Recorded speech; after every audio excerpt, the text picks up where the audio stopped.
Assalamualaikum warahmatullahi wabarakatuh. Perkenalkan, nama saya Alvito Akbar Juliardi, NPM 1921000012 dari Fakultas Syariah, jurusan Hukum Tata Negara kelas A semester 8.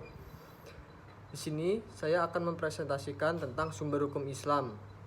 Yang pertama, Al-Quran. Al-Quran berkedudukan sebagai sumber pertama dan utama dalam hukum Islam. Kedudukan ini mengharuskan umat Islam memahami pesan-pesan yang dikandungnya untuk dilaksanakan dalam kehidupan. Hal tersebut juga diperlukan sebagai upaya mengatur perilaku manusia, baik yang berhubungan dengan manusia ataupun makhluk yang lainnya secara horizontal.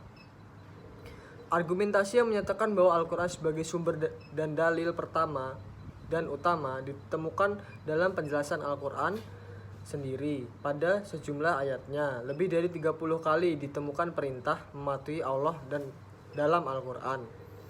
Al-Quran secara redaksional dan makna yang dikandungnya bersifat qat'i al-wujud. Maksud dari lafaz Al-Quran dan pesan dikandungnya terjamin autentikan dan otoritas kebenarannya. Yang selanjutnya, Al-Sunnah. Pada uraian sebelumnya telah dijelaskan bahwa Al-Quran sebagai sumber utama dan paling utama dari hukum Islam yang bersifat global yang membutuhkan penjelasan secara operasional. Nabi Muhammad SAW sebagai penyampai ajaran Al-Quran diberi otoritas oleh Tuhan untuk menjelaskan lebih lanjut apa yang telah diwahyukan kepadanya. Dengan demikian, Al-Sunnah baik dalam bentuk perkataan, perbuatan maupun bentuk takrir berkedudukan sebagai sumber kedua setelah Al-Quran. Kedudukan Al-Sunnah sebagaimana disebutkan di atas berdasarkan argumentasi bahwa secara normatif ditemukan Al-Quran yang menyeluruh untuk taat kepada Rasulullah.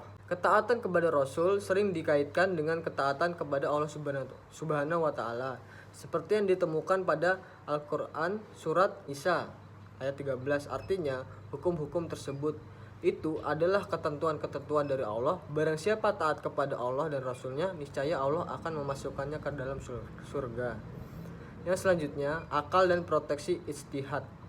Yang pertama, pengertian akal. Akal menurut Al-Quran, lebih khususnya menurut pengertian pra-Islam, yaitu bahwa memperhatikan alam sekitarnya dengan otak, yang dimana otak adalah organ tubuh akal. Artinya, akal itu sendiri terdapat di dalam otak seorang yang digunakan untuk berpikir, dan berdasarkan pemikiran itu maka lahirlah suatu ide atau gagasan mengenai suatu masalah yang dipikirkan.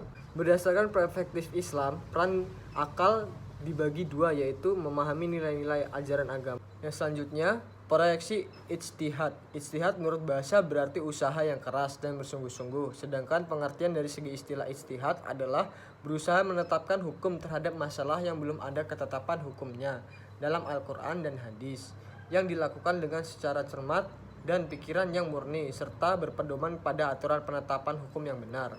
Rujukan ijtihad tetap pada Al-Quran dan hadis. Orang yang beristihad disebut mujtahid.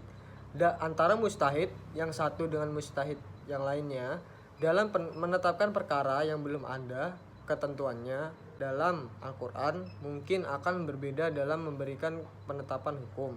Ijtihad menjadi sumber hukum Islam yang ketiga. Boleh dilakukan oleh siapa saja yang memiliki persyaratan minimal seperti memahami mafhum ayat atau hadis, memiliki atau menguasai ilmu alat seperti nahwu, shorof, mengetahui latar belakang suatu ayat atau hadis, luas pemahamannya terhadap pengetahuan Islam, memiliki loyalitas yang tinggi terhadap agama, dan lain-lain.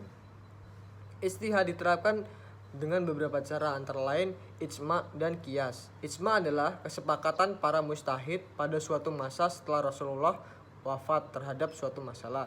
Sedangkan qiyas adalah menetapkan hukum dengan cara menghubungkan suatu perkara yang sudah ada ketetapan hukumnya terhadap masalah lain yang dihadapi dan belum ada ketetapan hukumnya. Sedang antara keduanya sama-sama memiliki sebab yang bisa disepadankan.